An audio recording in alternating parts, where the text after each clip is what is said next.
Oi! Agora aqui no vídeo anterior, se você está acompanhando essa playlist, a gente já viu como é que fica a equação principal do sistema de volumes finitos discretizado para advecção. Vamos agora ver dois métodos muito comuns, que é o CDS e o UDS, que são esquemas de advecção para a gente começar a implementar. Depois a gente passa para mais complexos. Então, CDS e UDS está nesse vídeo aqui. O primeiro é o CDS, que é o esquema de diferenças centrais. Esse é o mais básico que você poderia fazer. Você fala o seguinte, não, beleza, se eu liguei quando eu fui fazer a derivada na parte de difusão, eu falei que eu ligava por uma reta os dois pontos, ponto E e o ponto P, por que eu não continuo ligando por uma reta, né? E pego o valor no meio da reta? Isso é CDS. Funciona até um certo ponto, vamos ver quando. Então, essa ideia parte do seguinte, digamos que aqui eu fiz um desenho assim, mas o que eu quis dizer com esse desenho aqui é o seguinte. Estava aqui os nossos três pontos da malha, é o P, é o E e é o W. Aí você falou, não, beleza, eu estava ligando o W e o P por uma reta.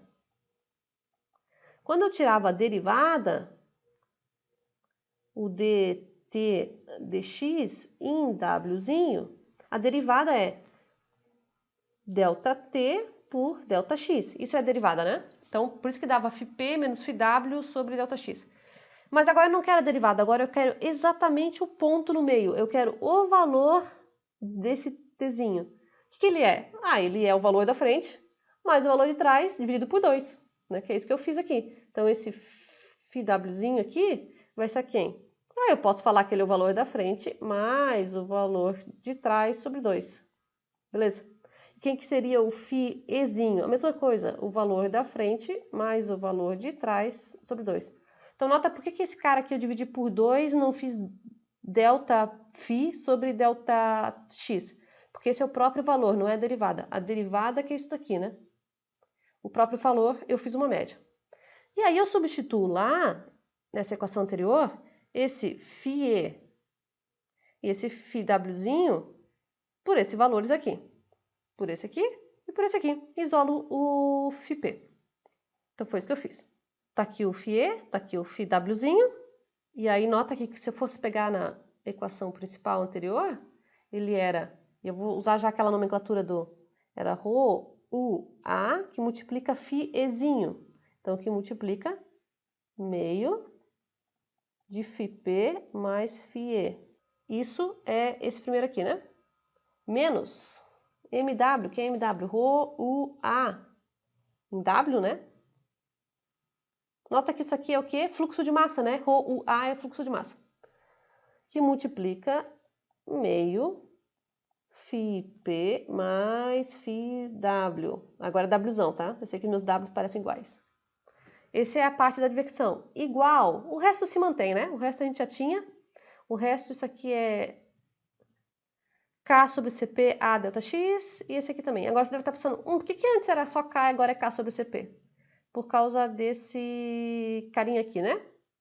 Tá aqui o CP. Eu passo esse CP dividindo K aqui, tá? Por isso que agora ficou um K sobre CP. Antes não aparecia CP porque eu não tinha esse termo advectivo. Cuidado para não esquecer. E aí o que acontece? Agora eu agrupo todo mundo que está no FIP. Os termos difusivos a gente já tinha, né? Multiplica o FP, que é esse menos DE, que é K sobre CP A delta X, menos esse cara aqui, que também é K sobre CP A delta X.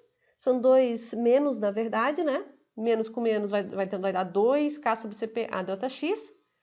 E aí, o que acontece? Eu tenho que cuidar agora, porque o outro lado é positivo, então eu vou passar desse lado para lá. Então, vou manter o FP desse lado da equação, isso aqui vai dar, então, agora eu vou chamar esse novamente de ME, e MW para ficar menorzinho, e o outro de DE, DW, tá? Então, quem multiplica o FP agora? O FP a gente tem positivo aqui, meio de ME, a gente tem negativo aqui, meio de MW, e a gente tem negativo do outro lado da equação, menos DE, menos DW, que passa para o outro lado da equação e fica positivo. Então, mais DE mais DW. Isso é que multiplica o FP, que é o que a gente chama de AP, aqui. Nota que ele já combina com o que eu escrevi aqui embaixo, tá? Mas eu vou ainda continuar o resto da equação. Agora vamos para os próximos coeficientes, eu vou fazer eles separados. Esse é o φp, vamos ver quem dá o φe. Quem multiplica φe? Desse lado aqui da equação a gente tem me sobre 2.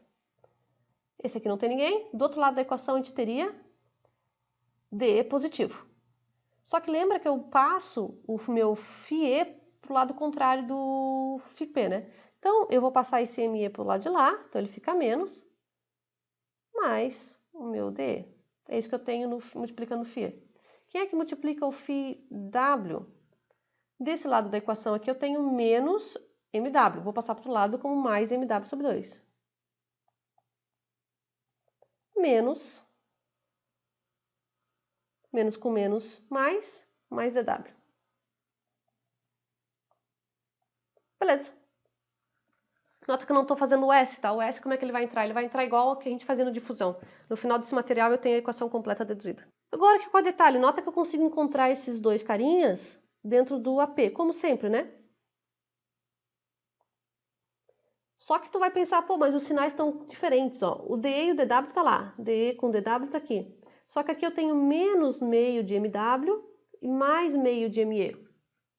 Na verdade, MW e ME são iguais, né, gente? Então, na verdade, tanto faz qual que eu ponho. Esse é o formato clássico que a gente põe, ele fica menos ME sobre 2 e mais MW sobre 2, porque a gente usa a conservação da massa.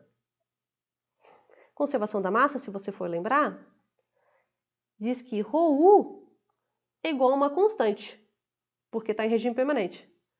Então, eu posso multiplicar por A dos dois lados, né? Isso aqui quer me dizer, então, que ρUA em E é igual ρUA em W. Quem é esse ME? Quem é esse MW? Eles são o mesmo valor. Então, na verdade, tanto faz quem eu uso como mais ou menos ali, que vai dar na mesma coisa. Agora, posso fazer aquela modificação ali? Posso, eu posso somar, se você for ver, nesse nosso φp, soma MW e diminui ME. Isso aqui, na verdade, é igual a zero, porque ambos são iguais, né? Se eu faço isso, vai sobrar mais MW sobre 2 e menos ME sobre 2. Faz diferença? Não, gente, não vai fazer diferença, porque se você for ver, os dois têm o mesmo valor, nessa condição de regime permanente. Então não faz diferença. Eu uso esse formato clássico aqui do menos para o ME e do mais para o MW, ok? Dá na mesma. E agora a nossa equação, ela fica nesse formato, onde nós temos esse ME e MW. Nota que, e se eu faço a velocidade igual a zero? Se a velocidade fica igual a zero, tu vai cair na equação que a gente tinha anteriormente, que era igualzinha à equação de difusão pura. Então, posso sempre aplicar essa daqui, e aí se a velocidade for zero, zerar a velocidade? Sim, vai dar igualzinho. Agora, só um detalhe, tá? Nota que quando eu digo que ρUA em E é igual a ρUA em W, para regime permanente, é equivalente eu dizer que a velocidade U em E e U em W, se as duas áreas são iguais, está igual. Mas se for fazer um problema bidimensional, tu vai ver que na verdade isso aqui ele está dizendo que o fluxo de massa em E é igual ao fluxo de massa em W, né? Se tu variar as áreas, vai variar as velocidades, mas o fluxo de massa vai ficar igual. Então nota que esse fator aqui continua igual. Então cuidado, eu não estou dizendo que as velocidades são sempre iguais. Depende do caso que tu vai aplicar. Por caso de 1D, regime permanente, aí sim, sem variação de área, né? Mas se tu for fazer um caso 2D, depois que a gente vai ver, cuidado, não quer dizer que a velocidade é igual. Quer dizer que ρUA é igual. Qual que são as vantagens e desvantagens? Vamos ver. O principal problema dele é o que a gente chama de oscilação numérica. Então, vamos ver um pequeno exemplo do que é oscilação numérica. Ele causa um negócio. Oscilação numérica é o que você está pensando que é. Se tu fosse desenhar, por exemplo, um negócio assim. O valor deveria ser esse e ele faz assim, ele oscila ao redor do valor. Já vamos ver um exemplo melhor. Em números aqui, eu vou fazer um exemplo bem genérico. Nota que eu estou usando o φ ainda, mas o meu φ é como se fosse a temperatura, ok? E eu peguei um caso bem específico que eu já dei valores para esses coeficientes. Então, eu fiz uma combinação aqui lembrando que esse gama é K sobre CP, hein? De K sobre CP a delta X em E, em W, que esse dá 1, esse dá 1, ρUE dá 4 e esse dá 4. Eu botei valores para nesses coeficientes. Aí o que acontece? Então, beleza. Aí se a gente volta aqui na equação anterior, se eu já tenho esses valores de ME e DE, quando eu ponho aqui dentro, eu vou calcular para o volume FP, tá? O meu AW, ele é DW mais meio de MW, ó. DW, meio de MW. Outro é DE, meio de ME. DE, meio de ME. Então, isso aqui dá 1 mais 2, 3, beleza. Esse aqui dá 1 menos 2, menos 1, beleza. O AP é a soma dos dois. 3 menos 1, 2, né? Ó, AP é a soma dos dois, certinho, beleza. Esses são os valores. Vou montar minha equação. Equação do P. Tá aqui. AP menos... AP igual a E, que é menos 1, né? FE, mais AW, FW, beleza. Essa é a equação do volume P. Até aqui nada de diferente. Agora, digamos que eu soubesse o valor do FE e do FW. Por exemplo, se fosse 200 graus Celsius em FE e 100 em FW. Se aqui está 200 e aqui está 100, fisicamente, o que você sabe que acontece no meio? Se não tem geração de energia, nota que meu S é zero, né? No P tem que estar um intermediário entre os dois, entre 200 e 100, porque não tem de onde ter surgido ou saído energia no meio do caminho. Lembrando que a gente está considerando aqui um D, ele não vem energia para cima e para baixo. Ele só vai no sentido de X mesmo. Se eu ponho 200 aqui e 100 aqui, o valor de FP dá 50. Nada a ver, né? Não poderia ter dado 50, ele tinha que ter dado entre 200 e 100. Se agora eu mudo os valores e faço, não, beleza, então eu vou falar que esse cara aqui, o FE, é 100 e esse aqui é 200. 250. Também não poderia ter dado 250, né? Tinha que ter dado entre 100 e 200, ou seja, fisicamente esse resultado está impossível se não tem fonte de energia e se é um D em regime permanente. Algo está errado aqui. Isso é o que a gente chama de oscilação numérica. Ele tem um valor certo, mas dependendo das combinações de propriedades que você põe, uma hora ele pode pegar um valor de cima, um valor de baixo, levemente em cima, levemente embaixo e ficar fazendo uma coisa assim na tua solução. E esse não é as iterações, isso são os valores da malha, por exemplo, a malha, o ponto 1, o ponto 2, o ponto 3, o ponto 4, e ele considerar isso aqui convergido. Isso é oscilação numérica. Isso tu não quer porque daí dá um resultado fisicamente impossível, né? Fica perto da realidade, mas não é a realidade. E perto é relativo, né? Beleza. O desenho, a ideia desse problema é isso aqui, ó. Aqui eu desenhei, plotei o φ em função de x numa função que a gente chama de função degrau. Então essa função pretinha é o que a gente chama de função degrau, né? Digamos que essa aqui fosse a solução. À medida que eu tento resolver isso aqui com esse esquema CDS, a minha solução, ela tá dando esse vermelho. Nota que, novamente, eu estou falando, isso aqui não é as iterações ao longo da convergência, isso aqui é o resultado final. Ou seja, resultados que não poderiam ter acontecido porque você sabe que não tinha como acontecer. Isso é oscilação numérica. É um problema grave porque são resultados não físicos. Como é que eu evito isso? Quem causa isso, primeiro para começar, né? Coeficiente negativo, o nosso grande vilão de métodos numéricos. Coeficientes negativos ou causam divergência, ou no caso do CDS, além de poder causar divergência, ele pode causar esse resultado fisicamente errado. Como é que eu consigo não causar esse resultado fisicamente errado? Evita coeficientes negativos. Quem é o único coeficiente que pode ficar negativo no CDS? MW sobre 2DE, ME sobre 2DE com negativo na frente. Quem fica negativo vai ser, na verdade, por causa desse negativo aqui. Ou se você prestar, mas se o meu ME for negativo, então vai ser por causa desse MW aqui. Tá? Um dos dois vai dar negativo.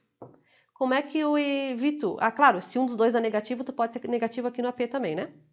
Então, mas na verdade eu tenho que dar um jeito nesse negativo aqui. Ou seja, isso aqui tem que ser maior que zero. Se isso aqui for maior que zero, beleza. Do outro lado também, né? Então, se o MW for negativo, tu tem que ter, na verdade, aquele coeficiente maior do que zero, né? Mas é sempre esse formato, né? Meio do fluxo de massa mais DE tem que ser maior que zero. Quando eu ponho essas coisas aqui, se você põe os valorzinhos, lembrando que esse ME errou o A, E o DE é K sobre CP a ΔX. Quando você põe tudo isso aqui, que tem que ser maior que zero, na verdade o que você chega, esse 2 vai passar dividindo lá para o outro lado, é que ρU ΔX sobre gama, lembrando que o gama é K sobre CP, tem que ser menor ou igual a 2. Se esse fator, né, esse cara aqui, for menor ou igual a 2, tá tudo certo, vai dar positivo. Então é só garantir isso aí, né? A ideia é essa. Mas lembra quando a gente mexeu com a parte do difusivo também? Que o que acontecia quando você tinha métodos explícitos? À medida que você refinava a malha, o teu ΔT tinha que ser muito menor para aquele negócio não divergir. A ideia aqui é parecida. À medida que você tem escoamentos com alta velocidade, tu vai ter que tomar um certo cuidado aqui e vai ter que precisar de uma malha bastante refinada para conseguir chegar. Então, vamos fazer um exemplozinho aqui. Então, pensa num mini exemplo que a gente fosse usar, porque a gente usa esses esquemas principalmente quando você tem Navier-Stokes. Aqui eu estou fazendo esse caso simples para a gente começar a entender quando você já tem a velocidade. Beleza, tá? Mas geralmente a gente usa isso para dentro de Navier-Stokes. Mas pensa assim, eu estou calculando um problema aerodinâmico de velocidade, então essa flechinha azul é a linha de corrente da velocidade, num perfil aerofólio de asa, beleza, marca 0015. E aí eu tenho que é ar, então o meu ρ é mais ou menos 1, a minha velocidade aqui é 200 metros por segundo, que é uma velocidade normal, se você for pensar em aviões, e o meu μ do ar, ele é 1.8, 10 na menos 5, mais ou menos, beleza. Se eu pego esses valores aqui e jogo nessa equação, isso aqui dá esse ΔX para nós, que é o espaçamento da malha, né?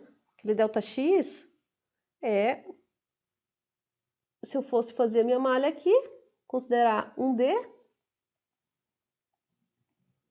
é esse ΔX aqui, né? Aquilo ali dá, para ficar abaixo de 2, 1.8 vezes 10 a menos 7 metros. É bem fininha, né? Só para evitar coeficientes negativos, se forem esses valores. Então nota que quando a gente usa CDS, a tua malha tem que estar bem refinada. Tu tá usando um esquema CDS, que tem velocidades altas, tu vai ter que refinar bastante para evitar esse problema. Basicamente, se você for ver, não sei se alguém já reconheceu, mas esse número aqui é o que a gente chama de Reynolds. Então, o Reynolds, que a gente chama Reynolds local. Local porque é para cada volume da malha, né? Esse Reynolds X é Reynolds local, menor do que 2. Então, a gente usa ele para escoamentos quando você consegue trabalhar com escoamentos laminares com baixo Reynolds. Senão, tu vai ter que fazer o Reynolds local ficar baixo com um refino de malha. Né? Porque ρU, ΔX, μ é Reynolds. Nota que eu usei aqui o meu gama igual a μ, que é da equação de movimento, né? Que é a equação de Navier-Stokes. Então, esse é o detalhe do CDS. Vai ter que refinar bastante a malha. Quem que seria o número comparativo, por exemplo? Beleza, se eu estou fazendo problemas de velocidade na Navier-Stokes, eu tenho que ter um Reynolds local menor do que 2. E se for de transferência de calor? A gente usa o Peclet. Se for transferência de calor, a nossa gama ele é K sobre CP, como eu já falei. Então, isso aqui, tu troca o gama ali por K sobre CP. E esse cara aqui tem que ser menor do que 2. Na verdade, esse cara aqui é o que a gente chama de Peclet, número de Peclet. Então, o Peclet local, novamente, por causa do X, né? Ou para cada ponto da malha, para cada volume da malha, tem que ser menor ou igual a 2. Só um detalhezinho por curiosidade, tá? O Peclet, ele é, na verdade, se você consegue separar ele como Reynolds local vezes o Prandtl. Esse aqui é o Prandtl. Eu vou dizer sincero que eu não sei escrever ele, mas deve ser um negócio assim. Então, eu poderia ter multiplicado por μ em cima, multiplicado por μ embaixo, e aí separado em dois pedaços, né? ρU ΔX sobre μ, que é Reynolds, e μ CPK, que é Prandtl. Então, na verdade, é o que é o Peclet, né? Esses dois são iguais. Então, é o Peclet que tem que ser menor do que 2. Transferência de calor é o Peclet que manda. Velocidade, o Navier-Stokes, é o Reynolds que manda. Ok, e aí você deve estar pensando, então, moral da história, se eu for usar CDS, que é aquela aproximação com linha reta, linear, né?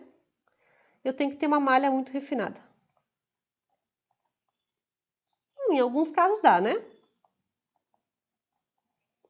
Mas e quando eu não conseguir ter uma malha muito refinada? O que eu faço? Trabalho com as oscilações mesmo? Eu sento e choro? Não, né? A gente usa outros esquemas, existem vários esquemas. O segundo esquema mais comum, básico assim, para a gente aprender, é o UDS, ou Upwind. Esse daqui também é bem comum e ele está lado a lado com o CDS como os esquemas mais básicos. Os mais avançados geralmente variam, são variações desses caras aqui. Então, o que seria o UDS?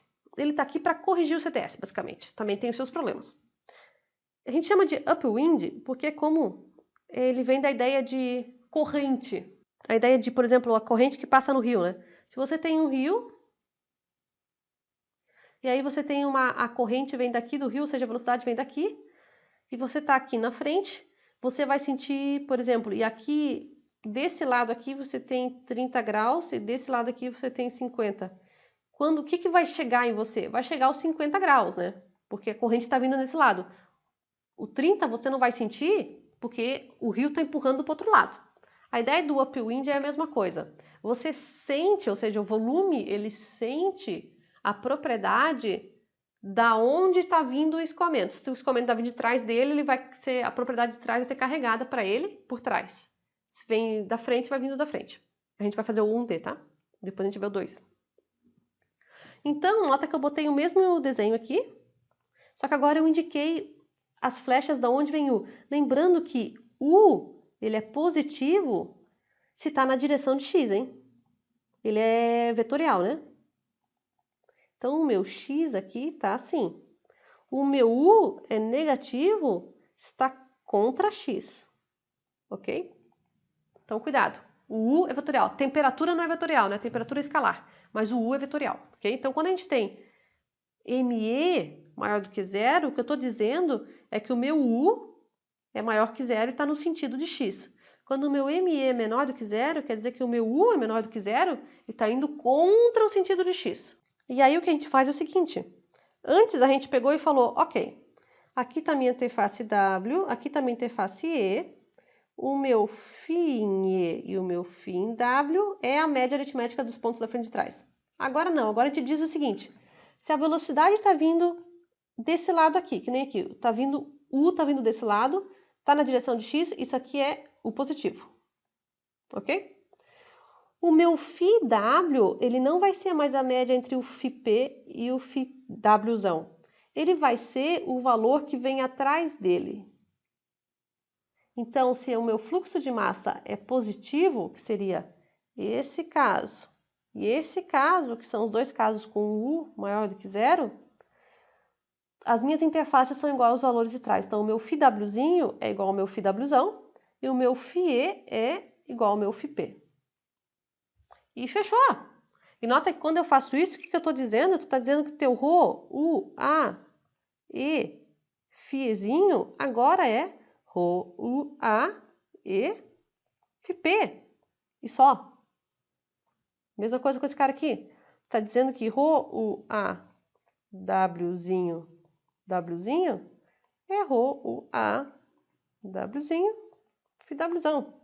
Agrupa lá no AP, a E, a W e fechou. E se o U está no sentido contrário de X? Não tem problema, a ideia é a mesma. Tu pega quem está atrás dele. Quem está atrás no sentido de quem está vindo junto com a corrente. Se o meu U vier desse lado, isso daqui está contra X. É U menor do que zero. É esse daqui e esse daqui. Aí o meu Φe Φzinho vai ser o Φzão, que vem atrás dele, que é onde a corrente está trazendo. E o meu Φwzinho vai ser Φp. E fechou. É isso que é o UDS. Então nota que a ideia é simples. Existe o 2D e o 3D também, tá? Quando a gente vai escrever isso no código, como é que fica? Tu tem que tomar esse cuidado para dizer para ele, porque ele tem que checar. Não, beleza, o U é positivo ou é negativo? Se é positivo é para um lado, se é negativo é para o outro. Então a gente tem um jeito de escrever isso no códigos, tá? Mas vamos só ver como é que fica inicialmente. Se tu tem aquela versão do positivo, que seria esse e esse, quando você põe as equações, como eu falei, isso aqui vai dar ME que multiplica Φ no positivo, o nosso Φe é Fp. φP menos MW, que multiplica FWzão. Igual DE, FE menos FP, menos DW, FP menos FWzão. Agrupa todo mundo aí, quem vai multiplicar o FP é agora ME, fica desse lado da equação aqui.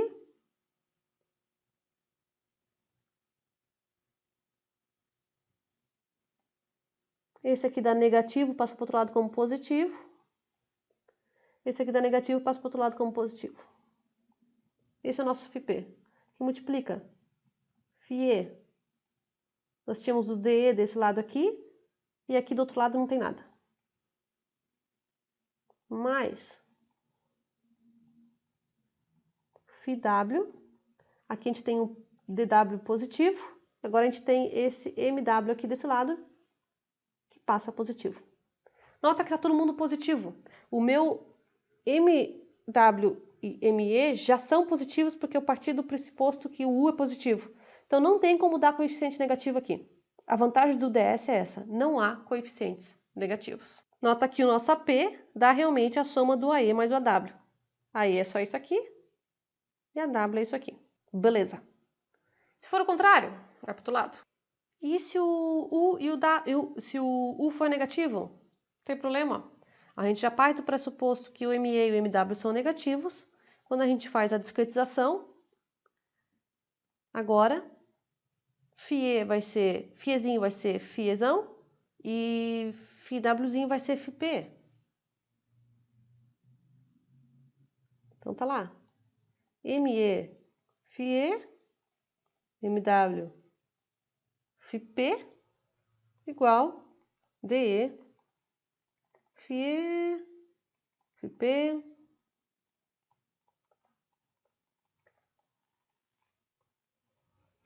agrupa todo mundo aí. No FP, novamente, nós temos o quê?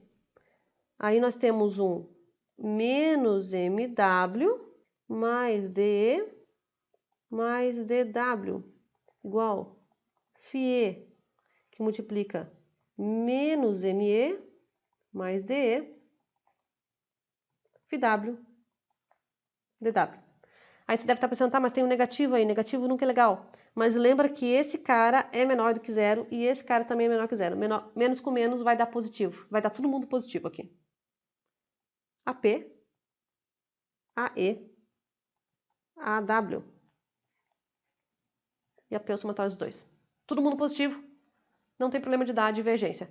Esquemas UDS não divergem por coeficientes negativos, porque não tem coeficientes negativos. Como é que eu ponho isso em código, tá? Você deve estar pensando, pô, daí eu tenho que ficar fazendo um if, escrevendo duas vezes. Uma opção é tu fazer um if e escrever essa equação duas vezes, né? Essa e essa aqui, para ela compensar as duas. Ou você usa a função valor máximo, que é essa função aqui. Esses duas barrinhas aqui é função valor máximo.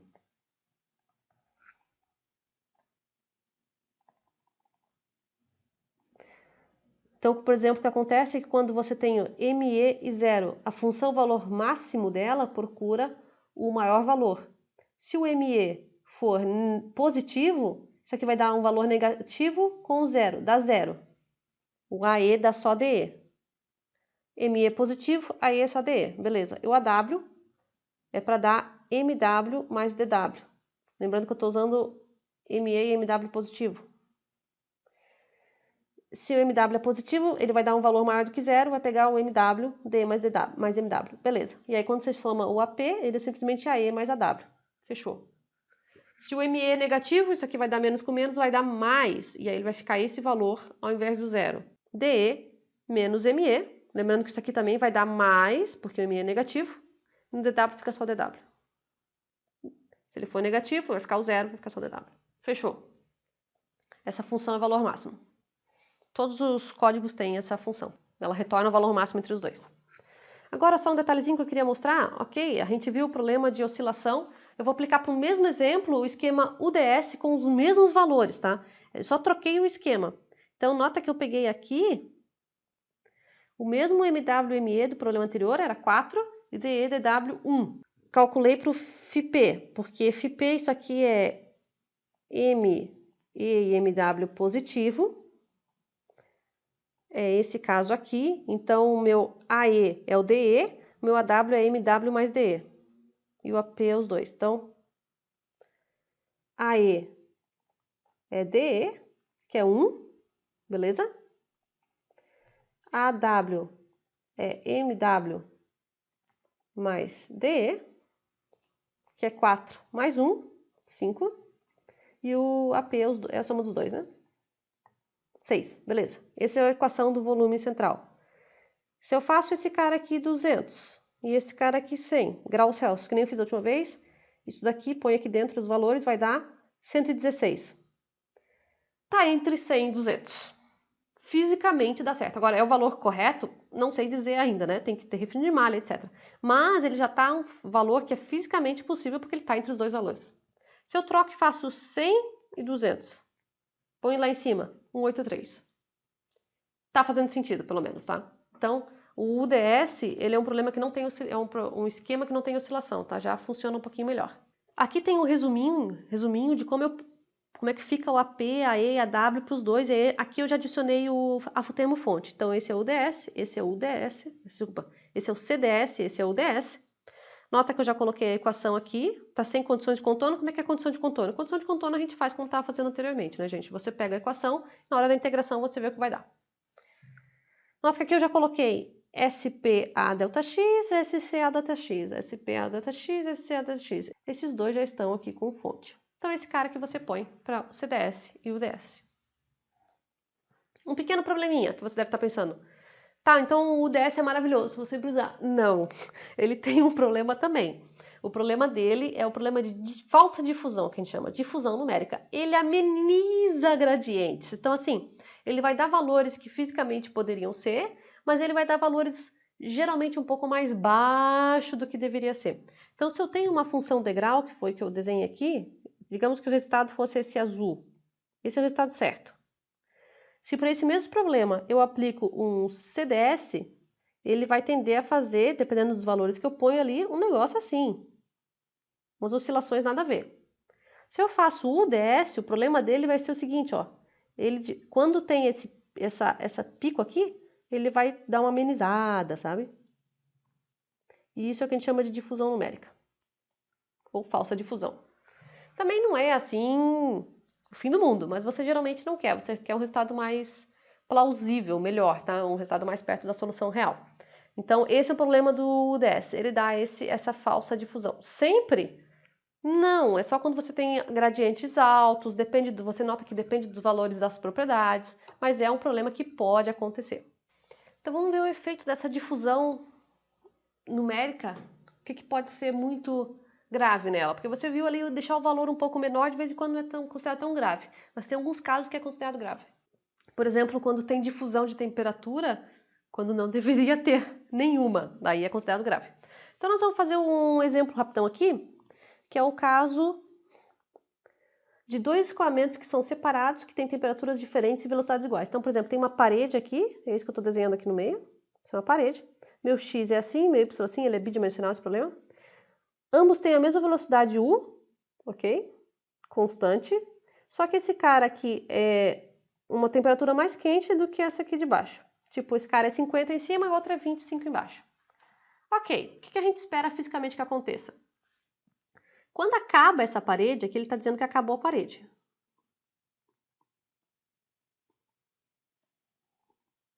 E os dois fluidos finalmente se encontram aqui, na vida real, o que acontece é que o K do fluido, mesmo sendo pequeno, por exemplo, ele pode ser 0,01, mesmo ele sendo pequenininho, ele tem um valor, então ele é diferente de zero. Se ele tem diferente de zero, ele vai passar um pouco de energia de lá para cá, bidimensional. Beleza, e você espera o quê?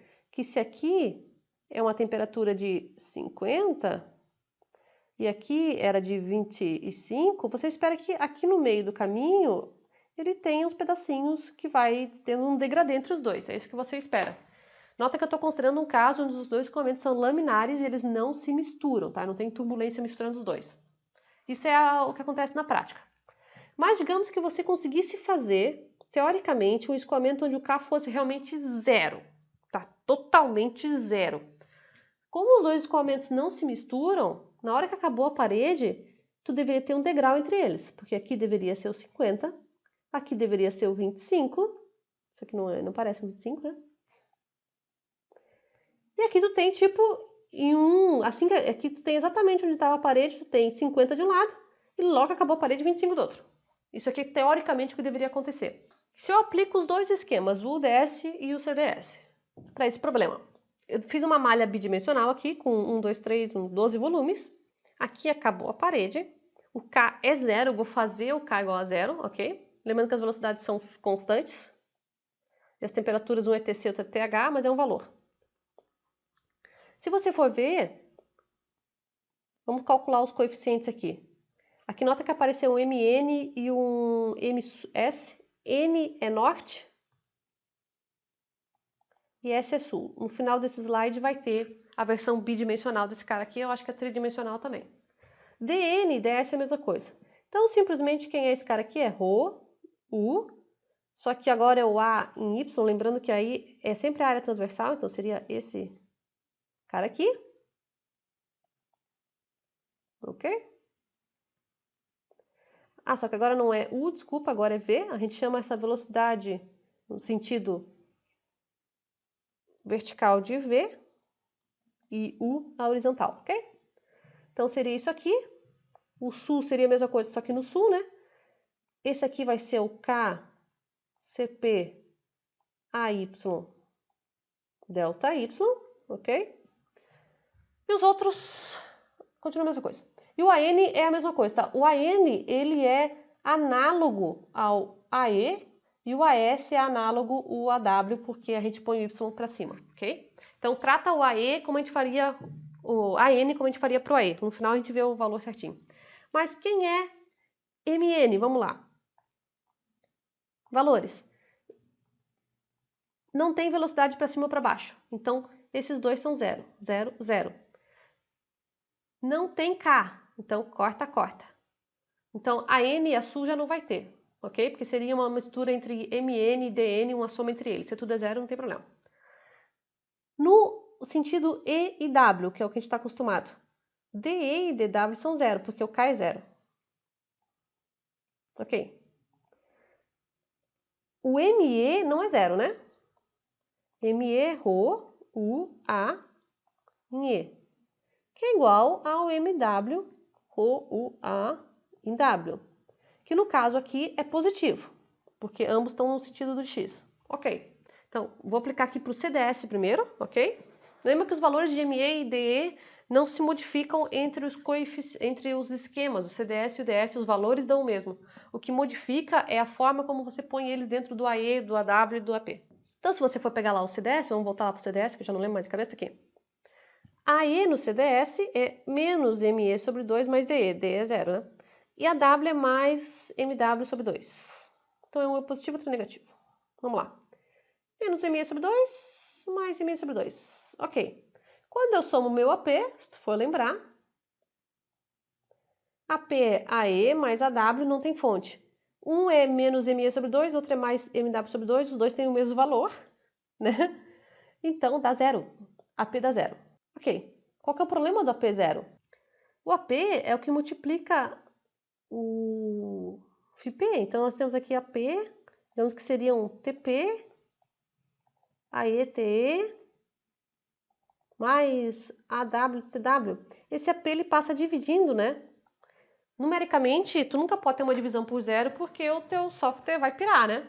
Então, o CDS, ele vai divergir. Eu não vou conseguir calcular ele, CDS, para esse caso, com K igual a zero, simplesmente porque ele vai ter divisões por zero.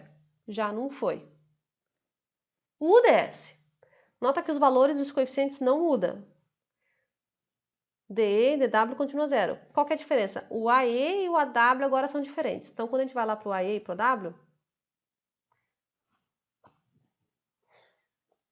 AE vai ser DE mais o valor máximo entre menos ME e zero. O ME é positivo, então vai dar zero. Aí vai dar zero. A W é DW mais MW com zero valor máximo é o MW, porque ele é positivo. Então, vai dar DW mais MW, que é MW. Porque DW é 0, né? Aqui. Beleza. Quem é um AP? Somatório de todo mundo. Soma esses dois para virar AP. MW. Não tem mais divisão por 0. AP vai dar MW. E quando eu calcular, ele vai me dizer que o meu... Se você for lembrar o que nós temos aqui dessa equação, então vai ser FP, AP, AE, FE, AW, FW, né? AE é 0. O AP é o próprio AW. Passa dividindo, vai dar 1 por 1. FP é igual a FW. W é esse, P é esse. Realmente faz sentido, né? Tá aqui a minha malha. Ele está simplesmente me dizendo que você está pegando o ponto de trás. Isso aqui está se perpetuando. Beleza, deu exatamente o resultado correto. Check. Beleza. Cadê o problema da difusão que eu falei que ia ter? Aqui deu certo porque a minha malha estava alinhada certinho com o meu eixo coordenado de x e y. Aí deu tudo certo. Se a minha malha não tiver ordenada exatamente junto com x e y, aí ocorre a falsa difusão. Por exemplo, digamos que eu tivesse uma vontade de fazer uma malha mais complexa e eu inclinei a malha em 45 graus com relação ao x e o y original. Então, tu nota que agora o meu x e y são assim. Esse é o meu y e esse é o meu x. Quem é o meu e, meu w, meu norte, etc. Se esse aqui é o meu, por exemplo, pegar esse cara aqui. Se esse é meu p, esse é meu e, esse é meu w, esse é meu norte, esse é meu sul. E tá todo mundo inclinado. Agora, quando eu faço o mesmo problema, gente, o CDS novamente vai dar a mesma coisa, né? Vai dar um AP igual a 0, divisão por 0, não posso aplicar CDS porque o K é igual a 0. E os fluxos de massa todos se cancelam. Ok. E no UDS? Ok. Os D são todos zeros, né? DE, DW, D norte, D sul, todo mundo zero, porque o K é igual a 0. Ok. Beleza. Os fluxos de massa. Nota que agora eu tenho fluxo de massa indo para os 4 volumes porque eles estão inclinados. Então, por exemplo, o meu U, ele vem assim. Quando ele passa aqui pela interface, digamos a interface E, né? Ele se decompõe um pedaço assim e um pedaço assim. Nota que agora eu tenho um U' e um V', digamos assim, que são os alinhados, porque quem faz o MW e o MSU, etc., é o alinhado com o P, E, W, SU. Então, esse é o V', e esse aqui é o tal do U'. Agora, deu treta, porque eu tenho M, E e MW, no caso aqui eu botei para frente, mas seria o MW porque ele tá vindo de trás, né? Tá vindo daqui. E vou ter MSU, que seria esse carinha do V' que tá descendo aqui. Ele vai estar sempre alguma coisa descendo. A partir do centro aqui. E vai estar sempre alguma coisa empurrando. Então, tu nota que eu dividi o meu vetor, eu tive que dividir em 2 pedaços, porque agora ele tá inclinado. E aí o meu AP, ele dá esse MW/MS, e quando eu faço lá a divisão, o meu TP, ele não dá mais só TW, ele dá TW mais TS sobre 2. O que isso quer dizer? Que quando eu ponho, se eu vinha com 100 graus aqui em cima, e depois eu vim com 0 graus aqui embaixo, esse primeiro volume, beleza, pegou 100, 0, esse pegou 0, esse pegou 100, esse pegou 100, esse do meio. Aqui o meu sul e norte eu coloquei de outro formato, tá? Ele pega, esse daqui para mim é norte, esse aqui para mim é sul, esse aqui para mim é W, esse aqui para mim é este, tá? Eu inclinei desse formato, de 45 graus para esse lado, não para o outro, desculpa. Eu virei o meu eixo 45 graus para cá, né? Então, o que acontece? Ele pega esse, mais esse, soma e divide por 2, 50. Aí ele pega depois, nesse aqui ele vai pegar esse, mais esse, soma e divide por 2. E assim por diante. E ele vai difundindo. Então, nota que, na verdade, ele era para ser 0 para cá, e 100 para cá, mas ele cria essa difusão no meio do caminho. Por quê? Porque a malha não está alinhada. Agora, tá, é só tu deixar a malha alinhada. Nem sempre é tão fácil assim. Então, a difusão numérica ela acontece, por causa de funções integrais e por causa de malhas não alinhadas. Função integral que eu digo é gradiente, né?